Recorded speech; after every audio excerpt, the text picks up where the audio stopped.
l'Ouest africain, par ses frontières du Sud, semble éminemment ancré dans les fins fonds de l'histoire. Ce serait avec l'avènement de l'islam, au 1er siècle de l'Hégire, que le rythme de ces relations va s'intensifier, eu égard à l'expansion de la religion musulmane, portée par des commerçants marocains venus au Sénégal à des fins essentiellement mercantiles. Ces relations vont se renforcer davantage avec l'avènement au Maroc de la dynastie almoravide, des dignitaires originaires des contrées sahariennes, avec à leur tête le grand faqih Abdullah ibn Yassin al-Chazouli.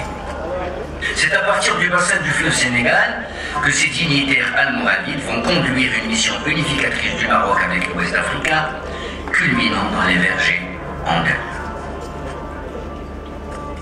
Le mouvement almoravide va engendrer non seulement un raffermissement de la religion musulmane dans la région, mais aussi et peut-être essentiellement un renforcement des relations entre les pays de la région durant des siècles.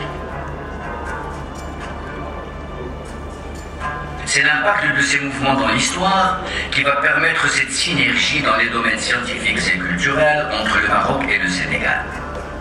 Ces affinités se trouveront ainsi renforcées par l'extension dans tout l'Ouest africain de la doctrine malikite, du dogme ash'arite et du tasawwuf sunnite, dont les leaders sont originaires du Maroc. Cette dynamique traversant l'histoire a contribué aussi au raffermissement des relations sociales entre le Maroc et le Sénégal, surtout que le Maroc a toujours exalté son appartenance au continent africain. Cette excellence des relations entre le Maroc et le Sénégal explique à plusieurs égards le fait que la première destination africaine de nombreuses familles marocaines au cours du XXe siècle fut le Sénégal. Ces familles venaient surtout de Fès, capitale spirituelle et scientifique du royaume, chère au cœur des Sénégalais. Aussi, une grande proximité a toujours caractérisé les relations entre les ulamas sénégalais et leurs homologues marocains, surtout au regard des liens de loyauté que ces ulamas ont toujours manifestés au sultan du Maroc, dont l'expression la plus notoire fut leur visite à Sa Majesté le roi Mohammed V dans son exil à Madagascar. Ces relations très singulières, fondées sur cet héritage historique, vont constituer une base très forte à la coopération maroco-sénégalaise depuis l'indépendance des deux pays.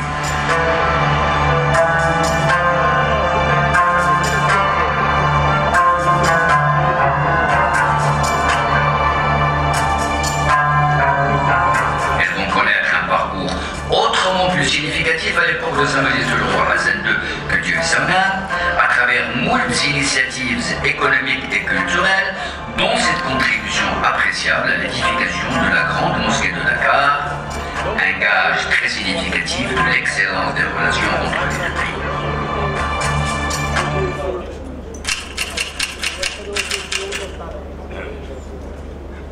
Haut officiel du président de la République du Sénégal, Sa Majesté Hassan II arrive au port de Dakar où il est accueilli par le président Léopold Sédar Senghor, son Altesse royale le prince Noël Abdallah, les ministres du gouvernement et les présidents des chambres du Sénégal et par les hautes personnalités de la République. Un détachement de la garde rend les honneurs à Sa Majesté. Tout le long du parcours, à travers les rues de la capitale, une foule immense se presse pour acclamer le souverain. Sa Majesté Hassan II se rend au monument au port afin de déposer une gerbe de souvenirs à la mémoire de ceux qui sont tombés au champ d'honneur pour que la liberté triomphe. Le souverain se recueille longuement devant ce monument, élevé en pieux hommage par la patrie reconnaissante à ses enfants morts pour que vive le Sénégal. Les membres du corps diplomatique accrédités auprès du gouvernement de la République du Sénégal sont présentés individuellement à Sa Majesté le Roi, qui a pour chacun un mot aimable à l'égard de son pays. Le Maroc entretenant d'excellentes relations avec toutes les nations du monde, sans distinction de régime, de race ou de religion. Offerte par le président Léopold Senghor, en l'honneur de Sa Majesté le Roi, une brillante réception a lieu dans les salons luxueux du Palais de la République. À cette réception assistent les ministres du gouvernement qui ont accompagné Sa Majesté, les membres de la suite du souverain, les ministres de la République du Sénégal, les diplomates et les hautes personnalités sénégalaises. Au cours d'un entretien franc et cordial, les deux chefs d'État ont examiné les grands problèmes internationaux, la situation en Afrique et les relations bilatérales entre le Sénégal et le Maroc. D'un commun accord, ils ont décidé de poursuivre leur action concertée en faveur de la détente internationale. Ils ont constaté également les progrès réalisés par l'unité africaine, plus que jamais nécessaires. Au Palais de la République, un déjeuner officiel est offert par le président Léopold Sédar Senghor en l'honneur de Sa Majesté Hassan II. Ainsi se nouent de fructueuses relations qui permettent des échanges de vues sur un plan amical entre les convives appartenant aux deux nations sœurs.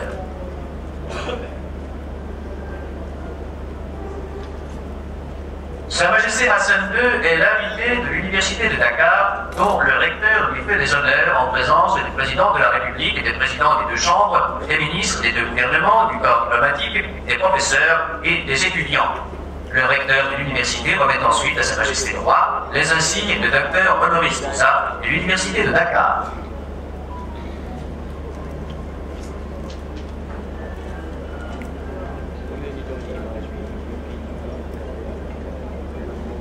Invité à une séance solennelle de l'Assemblée nationale, Sa Majesté le Roi déclare notamment « Le salut de notre continent réside dans l'unité des cœurs et dans la tolérance des régimes.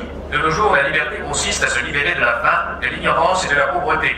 Nous ne serons pas libres tant que nous n'aurons pas nos techniciens, notre richesse, à l'échelle du continent. » Pour consolider les bonnes relations entre les deux pays, un groupe parlementaire d'amitié maroco-sénégalaise a été maintenant créé. La municipalité de Dakar reçoit Sa Majesté Hassan II à l'hôtel de ville. Le président du conseil municipal lui fait des honneurs. Devant les élus, le souverain a remercié le peuple sénégalais pour l'accueil qui lui a été réservé par toute la population. Le jumelage de Dakar avec Casablanca renforcera encore davantage les liens qui unissent le Maroc au Sénégal. Sa Majesté le Roi a offert à son hôte un grand dîner officiel.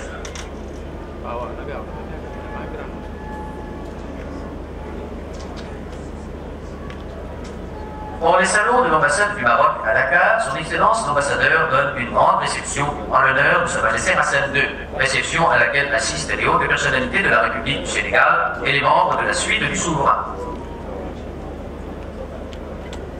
L'un des buts du voyage de Sa Majesté Hassan II au Sénégal était l'inauguration de la grande mosquée de Dakar, œuvre grandiose des bâtisseurs et des artisans marocains. Sa Majesté le Roi a déclaré en substance « Grâce à Dieu, les générations futures vont naître dans la paix et dans le calme. Aussi, mes frères, élevez vos enfants dans le respect de Dieu, élevez-les dans l'amour universel. C'est à ce prix que toutes les mosquées, tous les temples et toutes les églises dureront, c'est-à-dire tant que durera le royaume des dieux sur cette terre. » Entre le Royaume du Maroc et la République du Sénégal, une convention a été signée portant sur des accords économiques, culturels et sociaux. Ainsi s'établit une coopération plus étroite entre nos deux pays dont les buts sont identiques. Cette convention a été paraphée en présence de Sa Majesté le Roi et du président de la République sénégalaise, entouré de leurs conseillers.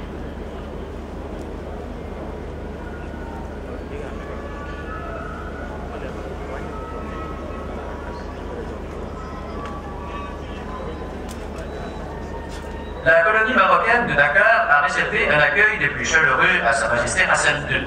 Notre souverain a pu se rendre compte de la sincérité des sentiments de nos compatriotes à son égard et des liens profonds qui les attachent au trône alaouite.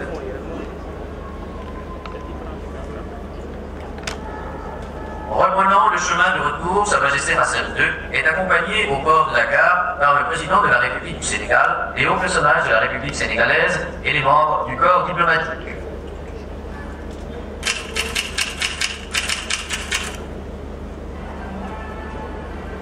Le vendredi 27 mars, Sa Majesté Hassan II inaugurait la grande mosquée de Dakar, créant ainsi un lien spirituel encore plus étroit entre le Sénégal et notre pays. La construction de cette splendide mosquée a duré 30 mois. Pour son édification, de 500 à 1300 ouvriers sénégalais ont travaillé journellement. 160 artisans marocains en ont exécuté la décoration avec un art et une habileté insurpassables. Le bâtiment est entièrement construit en ciment armé. Cette mosquée, véritable chef-d'œuvre de l'art marocain, est l'une des plus belles d'Afrique et la plus grande après celle de Kérouan. Elle a été réalisée conformément aux vœux exprimés par le peuple du Sénégal tout entier, qui la désirait ardemment depuis de nombreuses années. L'ensemble représente 10 000 mètres carrés de superficie, dont 6 700 mètres carrés couverts. Sa longueur est de 90 mètres et sa largeur de 80 mètres. Les toits sont couverts de tuiles vertes marocaines.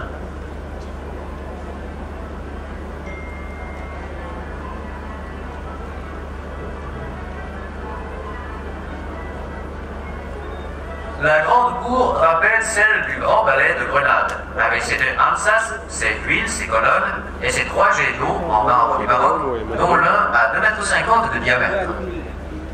Le minaret a 80 mètres de haut sur 12 mètres de côté. Toutes les faces sont sculptées et recouvertes de zélige vertes. Les plafonds sont en plâtre ciselé du Maroc. Les murs de la salle de prière ainsi que les sols des cours sont en zélige ciselée marocaine et toutes les ferronneries artisanales ont été exécutées chez nous.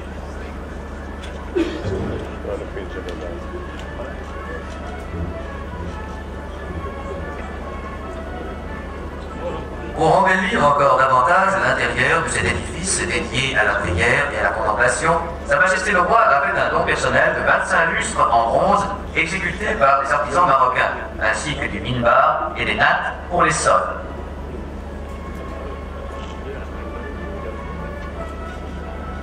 Puisse l'esprit de la grande mosquée de Dakar servir d'exemple à tous les hommes pour qu'ils s'unissent enfin dans l'amour de Dieu et de la paix mondiale.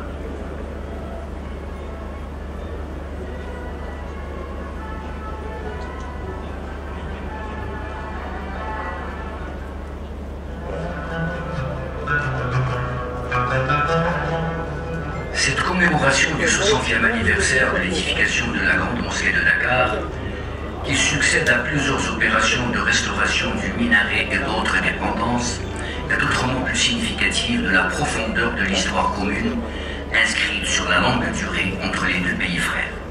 Dans ce même contexte, et dans la poursuite des mêmes objectifs plaçant les relations stratégiques maroco-sénégalaises comme un modèle exceptionnel de coopération interafricaine, fondée sur des valeurs de solidarité, d'échange, de confiance et de partage, un accord de coopération a été signé en octobre 2023 entre le Maroc et le Sénégal en vue de faire bénéficier la Grande Mosquée de Dakar de l'expérience marocaine en matière de formation des imams, de gestion et d'aménagement des mosquées.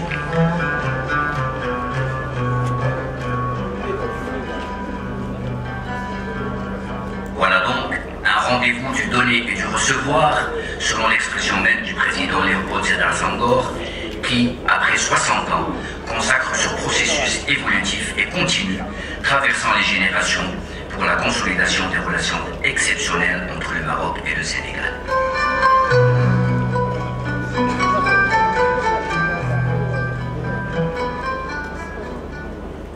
تخرجوا ما تنسوش تابوناو في قناة أشكاين وتفعلوا الجرس باش يوصلكم الجديد في الحين. إذا عجبكم المحتوى بارتاجيوه مع أصدقائكم، ولمزيد من الأخبار تيليشارجوا تطبيق أشكاين من بلاي ستور وأب ستور.